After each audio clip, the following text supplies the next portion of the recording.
మనం ఏ విధంగా దేవుని సంతోషపెట్టగలమంట?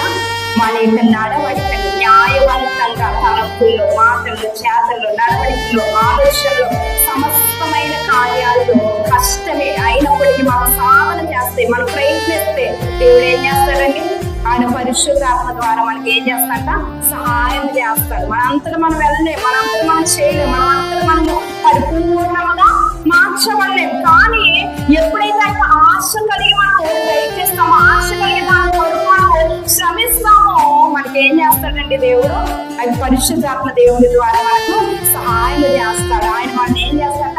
సర్వసత్యంలోనికి, ఆయన మనలను పరిపూర్ణమైనటువంటి స్థితిలోనికి దేవుడు తీసుకువస్తాడు. ఆయన క్రీస్తు ఎదుగునంత మట్టుకు ఎదగడం అంటే అది సులభమా? కాదు. అయినప్పటికీ మనం శ్రమిస్తే ఆయన క్రీస్తు యొక్క సారూప్యంలోనికి దేవుడు ఏం చేస్తాడంటే మనలను